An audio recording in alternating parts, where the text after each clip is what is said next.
getting this out of the way, The Legend of Zelda Tears of the Kingdom is an amazing game. I know it's a cold take, like, this game is so good it makes Breath of the Wild almost obsolete, the 2017 Game of the Year that people were saying was one of the best video games ever made. A game that game designers still talk to this day regarding its innovations to open world play. It's crazy to think, but between Tears of the Kingdom's extended maps and new mechanics, especially building, Nintendo somehow did the impossible. They went 2 for 2 on the brand new look of their beloved series, met fan hype both times, and proceeded to extend those expectations twice. Of course, this isn't to say everything was perfect. One of the largest criticisms of Breath of the Wild was the lack of proper Zelda dungeons, replaced instead with the mini-puzzles scattered throughout the game called Shrines and the story-driven 4 Divine Beasts. While these were very different from what fans were accustomed to, it was a necessity at the time. Nintendo was already experimenting with the movement and toolset of this game, more focusing on the exploration of Zelda rather than any rigid formula we've seen in past games. Ignoring the Sheikah Slate abilities, the sheer fact that you can jump, climb, and glide already breaks a lot of the past design principles of Zelda dungeons. Make a little note of that, because we're going to come back to that a little later in the video, and it's going to be a little important, so With that said, given the new foundations of play, Nintendo designed the shrines in the 4 Divine Beasts to test players of the new abilities offered and reward them with hearts and stamina. Personally, these were serviceable for me. I even enjoyed the shrines quite a bit. I'm all good for a quick puzzle or two. It even fits with the whole pick up and play angle of the Nintendo Switch. But ever since Tears of the Kingdom's announcement, fans were hoping Nintendo would rectify this deviation and add proper dungeons back in, which they would oblige. 4 dungeons called temples, each named after elements and harboring sages a la Ocarina of Time. Naturally, I was quite worried that this would end up horribly, shoehorning past mechanics, evident even more so with the homages, into an entirely new ecosystem opens up the chance of breaking the game. Luckily though, my worries were mostly resolved. Mostly. Time to rip the band-aid off. The Fire Temple is egregiously bad, easily the worst in Tears of the Kingdom, but honestly, maybe even one of the worst in the Legend of Zelda series.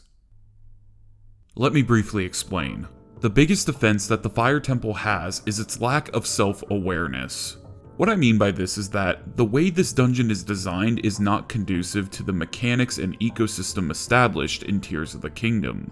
Put more simply, it is just flat out broken. Let's look at how the dungeon is designed first though, so we can understand why it is broken. Located in the depths, the Fire Temple is primarily built around minecarts and boulders, something players are already familiar with by the time they get to this point in the story. Death Mountain, the surrounding area that this part of the game takes place, is filled to the brim with tracks and abandoned minecarts, things easily accessible that the average player would be naturally curious about and play with. In tandem, the sage of this area, Unibo, gives the player the ability to do these really satisfying boulder smashes that launch the Goron like a bowling ball. So, as game designers and/or Zelda fans, we know where this is going. We take the mechanics we learned and apply it in a trial within the dungeon. This is not just Zelda 101, but game design 101, learning and then doing. It's satisfying to take what you learned and use it to progress. It shows growth, which feeds our power fantasy as players, which gets that wheel turning and that positive feedback loop going. As for the Fire Temple itself, it seems that the play is set. Boulders and minecarts all around, track switches, enemies around each corner, multiple floors of exploration, and 5 locks needed to be unlocked. So what does the Fire Temple do? It makes those mechanics you just learned optional. How so? Because you can just jump and climb and glide around. See, I told you it'd be coming back up again. That's right, you don't need to interact with the puzzles of this dungeon to beat it. You don't need to ride the minecarts, climbing and gliding basically can substitute that. And if you're worried about stamina, then don't worry, cause you can just walk on the tracks. I kid you not, you can just walk on the tracks. I get that it's slow and tedious, but why make it possible at all?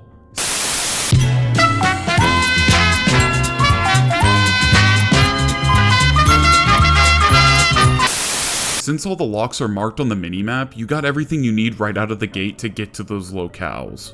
As for the boulder smashing, other than unlocking the locks and the boss, I can count like 1 or 2 times where you need it to solve a puzzle. It is so lazy, and it is the manifestation of the fears I had with Tears of the Kingdom before release. The Fire Temple could have worked in other Zelda games, but because it is in Tears of the Kingdom, it feels so out of place. At least with the Water Temple in Ocarina of Time, one of the most hated dungeons in all of Zelda history, you can at least say it is a cohesive experience, albeit flawed to an extent. This is just game design gibberish. But to play devil's advocate here for a sec, I can understand that some would come into this and not be disappointed. Tears of the Kingdom offers freedom and exploration as its main selling points. People are solving a variety of different puzzles and challenges in creative and fun ways.